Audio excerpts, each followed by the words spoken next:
बहुत बहुत पहले की बात है। गौ माता ने एक श्राप दिया। ये एक माँ का दर्द था जो युगों युगों तक गूंजता रहा। उनका दुख गहरा था, उनका क्रोध भयंकर था।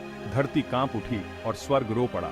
आखिर किस बात पर इतनी शक्तिशाली देवी ने इतना बड़ा श्राप दिया होगा? कौन सा अन्याय इतना गहरा हो सकता है? गौ माता के श्राप की कहानी बहुत पुरानी है। ये कहानी करुणा और क्रूरता की है, इंसानों और जानवरों के बीच के रिश्ते की है। ये कहानी हमें याद दिलाती है कि हर काम का नतीजा होता है, और ये कहानी आज भी औरतों और बच्चों की जिंदगी को प्रभावित करती है।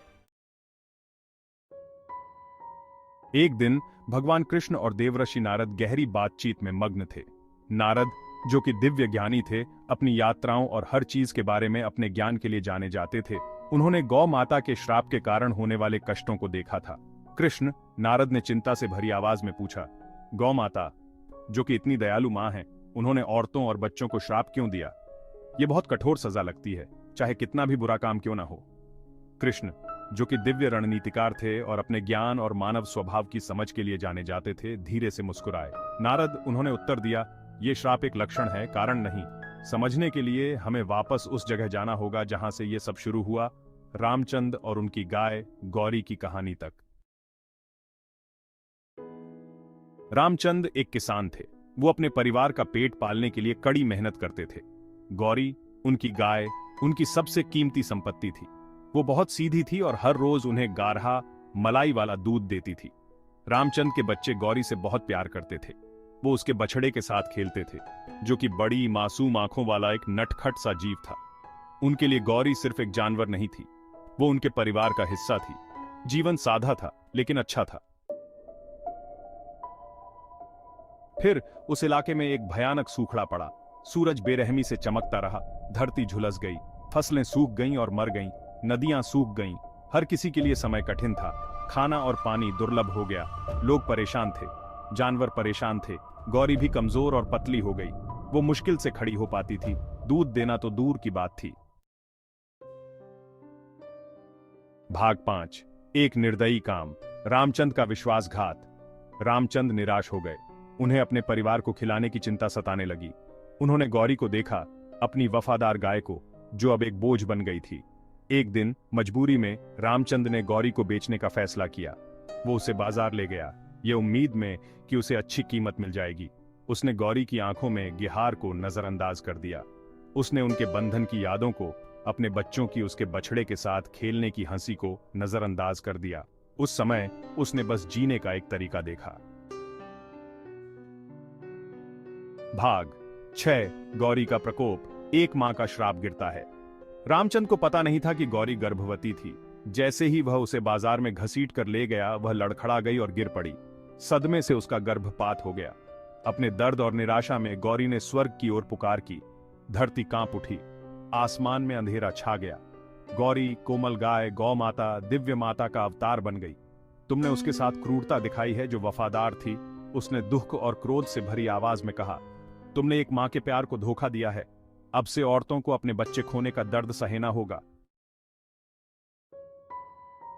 भाग 7। श्राप की गूंज महिलाओं और बच्चों पर पड़ता है असर, और इस तरह गौ माता का श्राप लागू हो गया। ऐसा कहा जाता है कि उस दिन से औरतों ने, खासकर माताओं ने, बच्चे को खोने का दर्द जाना है। यह गर्भावस्था के दौरान हो सकता है, या प्रसव के दौरान, या बाद में जीवन में भी। श्राप जीवन का एक हिस्सा बन गया, सभी प्राणियों की परस्पर वेडनेस का एक अनुस्मारक। यह लालच, हताशा और विश्वासघात के परिणामों के खिलाफ एक सख्त चेतावनी के रूप में कार्य करता था। भाग 8।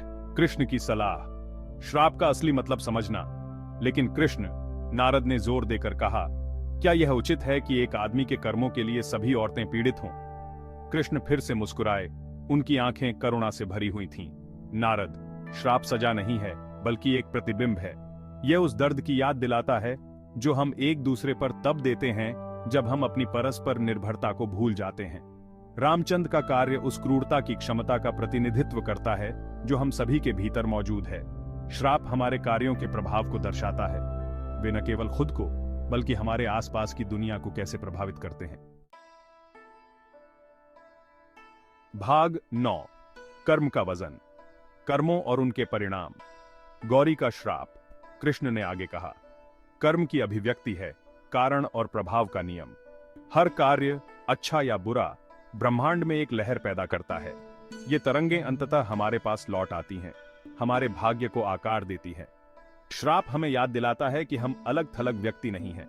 हम जीवन के एक विशाल जाल का हिस्सा हैं और हमारे कार्यों के परिणाम होते हैं, न केवल खुद के लिए बल्कि सभी प्राणियों के लिए।